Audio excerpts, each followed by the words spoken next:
Hey guys, and today I'm going to do a first round run through of Russia. And so Russia is not the most powerful country on the board. And it barely makes any money and doesn't have any naval power. So it has to focus on its land units, especially infantry that it has.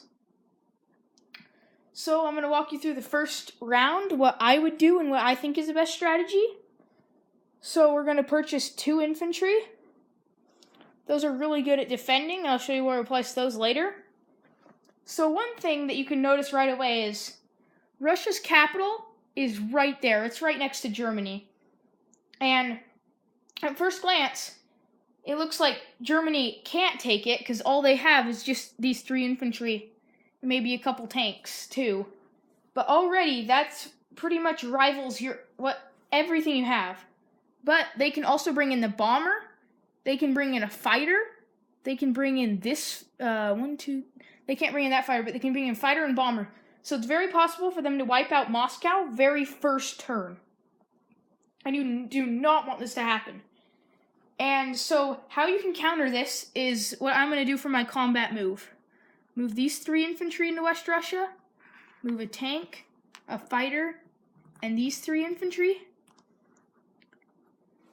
And what that's going to do is going to make you have 1 extra buffer territory that they'll have to come through, or they'll have to come through this, or this, or this, or both of those, to get to Russia. So this stops them from doing the first turn 1 wipe of Moscow. And so this is one of the most important moves that Russia can do right away.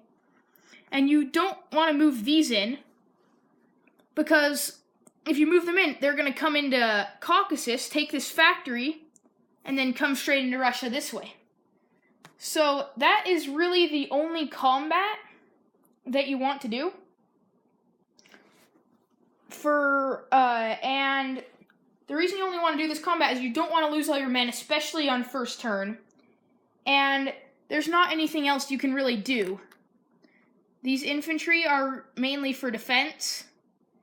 And these infantry over here, by Japan, they're not good for much. They're mainly just to hold off the Japanese so they don't come all the way up here, which I've seen happen.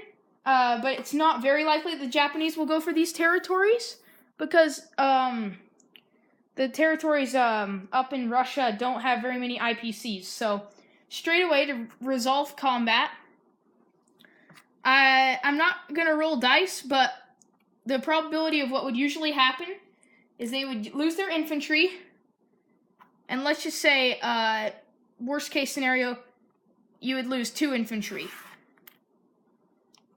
Because you would hopefully knock them out all first round. So they scored 2 hits. That's still pretty lucky for them.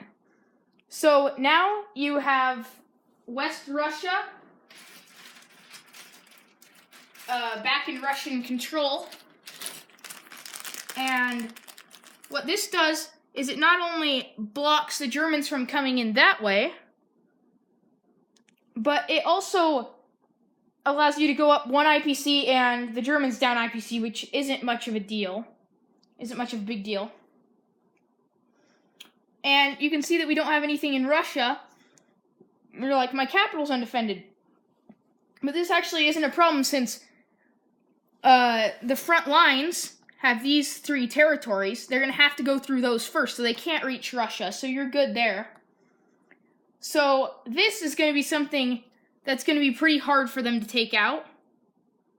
But I believe in the non-combat movement, you are able to move into new territories you just captured.